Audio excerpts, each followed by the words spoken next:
dalam operasi Trikomando Raya tahun 1961 sampai 1963 yang digelar oleh pasukan Angkatan Bersenjata Republik Indonesia. Peran utama TNI Angkatan Laut untuk menyusupkan para sukarelawan sangat vital, sekaligus merupakan peristiwa fenomenal.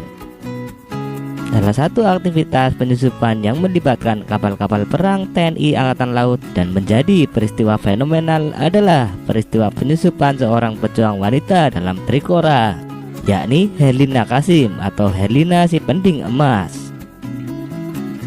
Sebelum terlibat dalam perjuangan untuk membebaskan Irian Barat, Herlina yang pada tahun 1961 lulus SMA berpetualang keliling Indonesia. Ketika demam untuk membebaskan Irian Barat makin bergelora, posisinya saat itu sedang berada di Suasio Tidore, Maluku Utara. Sebagai remaja perempuan yang memiliki nasionalisme tinggi, ia juga sangat berminat untuk mengambil bagian dalam perjuangan membebaskan Irian Barat.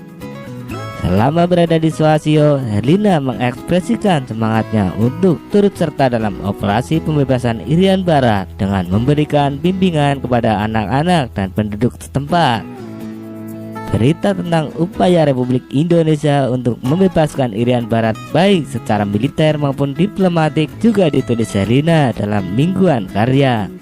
Berita itu bahkan menjadi topik yang paling digemari oleh warga Suasio yang sebelumnya kurang antusias terhadap operasi Trikora. Berkat informasi itu, warga Suasio menjadi bangkit dan bersemangat dalam perjuangan membebaskan Irian Barat. Herlina yang memiliki semangat menyala-nyala untuk terjun langsung ke Irian Barat kemudian berlayar ke Makassar untuk menghadap langsung Panglima Komando Mandala Mayor Jenderal TNI Soeharto. Pada tanggal 21 Juni tahun 1962, ia tiba di markas Komando Mandala, diterima oleh Kepala Penerangan Mandala, Mayor Sayuti.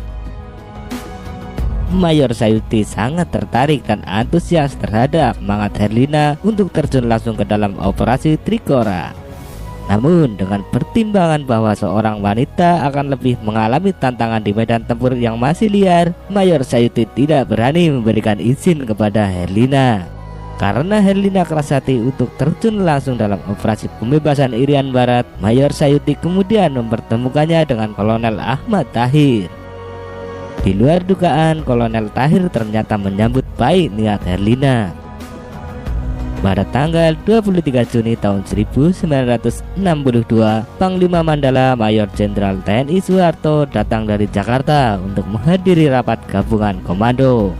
Setelah rapat, Herlina menghadap langsung Panglima dan mendapat izin untuk menyusup ke daratan Irian Barat bersama pasukan sukarelawan. Demi melaksanakan misi penyusupan itu, ia berangkat ke Ambon untuk menemui Mayor Sunarto selaku koordinator pos-pos terdepan yang berada langsung dengan daratan Irian Barat. Mayor Sunarto sempat ragu-ragu, tapi setelah melalui berbagai pertimbangan seperti adanya izin dari Panglima Mandala dan kemampuan ilmu komunikasi yang bisa dimanfaatkan di lapangan, Herlina dan rombongannya kemudian diizinkan masuk ke daratan Irian Barat. Mereka menumpang kapal niaga yang telah dimiliterisasi. Kapal pun meninggalkan Ambon menuju Suasio. Setibanya di Suasio, Herlina berkumpul dengan rekan-rekannya yang berkiprah di redaksi mingguan karya untuk membahas rencananya menyusup ke Irian Barat. Ia disambut baik oleh beberapa rekannya seperti Buce Sarpara, Saibi, dan Idris Yusuf yang kemudian turut serta dalam misi penyusupan.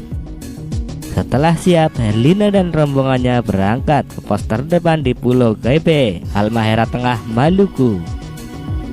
Selama di Pulau Gebe, kegiatan mereka mirip kegiatan di Suasio, yakni mengajari baca tulis kepada penduduk dan menyiapkan penerbitan surat kabar yang akan diterbitkan di Irian Barat untuk kepentingan propaganda. Meskipun hanya stensilan, surat kabar itu akan menjadi informasi serta penyemangat bagi pasukan yang sedang melancarkan perang gerilya. Setelah merampungkan semua persiapan, rombongan Herlina berangkat dengan perahu motor bersama 16 pasukan tempur dari pasukan gerilya PG 300 menuju Pulau Waigeo, Raja Ampat. Setelah beberapa kali diterpa cuaca buruk, mereka akhirnya tiba di Pulau Waigeo dan kemudian bergabung dengan PG 500. Pulau Waigeo merupakan pulau yang besar dan berhadapan langsung dengan daratan Irian Barat. Dari posisi ini, serbuan militer atau penyusupan menuju ke beberapa tempat di daerah Kepala Burung mudah dijangkau. Kegiatan kapal-kapal perang Belanda yang hilir mudik antara pihak Sorong juga dapat diawasi dari Pulau Waigeo dengan lebih leluasa. Tapi keberadaan Herlina bersama pasukan PG 300 dan PG 500 di wilayah yang diklaim Belanda sebagai daerah kekuasaannya ternyata sudah tercium oleh Belanda. Beberapa hari kemudian Pulau Waigeo dibombardir oleh meriam kapal-kapal perang Belanda. Namun karena mendapat persembunyian yang cukup baik, rombongan Herlina selamat dari aksi pemboman itu. Keberadaan Herlina dan para rekannya di Waigeo berlangsung hingga tercapai persetujuan damai antara Indonesia dan Belanda mengenai Irian Barat di PBB New York pada 15 Agustus tahun 1962. Pada tanggal 25 Agustus tahun 1962, Pulau Waigeo mulai dikosongkan dan rombongan Herlina bersama personel PG 500 dipindahkan ke Lamlam menggunakan perahu bermesin. Kondisi kampung Lamlam yang akan menjadi markas ternyata kosong. Penduduk Lamlam sengaja meninggalkan kampungnya karena adanya hasutan. Jika pasukan Indonesia masuk, maka seluruh penduduk kampung akan dibantai. Tetapi setelah penduduk kampung Lamlam dipulangkan dan diberi pengertian, mereka akhirnya bisa bekerja sama. Mereka mulai mengadakan komunikasi dengan pasukan Belanda dan membahas masalah Irian Barat ke depannya. Herlina dan Kapten Kumantoy yang lancar berbahasa Inggris dan Belanda dengan mudah berkomunikasi. Dalam kondisi masih siaga dan waspada, Herlina dan para rekannya kemudian melakukan kegiatan untuk menumbuhkan semangat nasionalisme. Salah satunya dengan mengajarkan menyanyi lagu Indonesia Raya bagi penduduk setempat. Herlina yang lancar berbahasa Inggris dan Belanda menjadi jembatan penghubung Indonesia Belanda serta PBB. Di Sorong, Herlina ternyata bisa berperan makin luas, terutama dengan para pejabat PBB, sehingga mempercepat proses pengembalian Irian Jaya ke pangkuan Negara Kesatuan Republik Indonesia. Herlina adalah pasukan wanita pertama di Indonesia yang terjun ke hutan Irian. Berkat kerelaannya berjuang di hutan Irian dan atas aksinya di Maluku, Herlina mendapatkan anugerah tanda jasa dari Presiden Soekarno. Tanda jasa itu adalah pending emas, yaitu sebuah ikat pinggang dari emas murni seberat 500 gram dan uang tunai senilai 10 juta rupiah, juga tanda jasa bintang sakti. Namun kemudian Herlina mengembalikan semua hadiah yang diberikan oleh Presiden Soekarno. Menurutnya ia melakukan itu karena tulus ingin berjuang demi bangsanya, bukan semata-mata untuk mencari hadiah. Ia juga merasa tak nyaman dengan rekan seperjuangannya yang bahkan mengalami cacat selama merebut Irian Barat.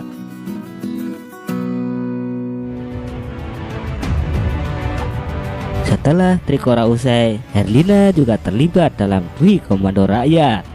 Sebagai penyebar koran harian berita palsu, Herlina menyamar sebagai nelayan dan masuk ke wilayah perairan Malaysia.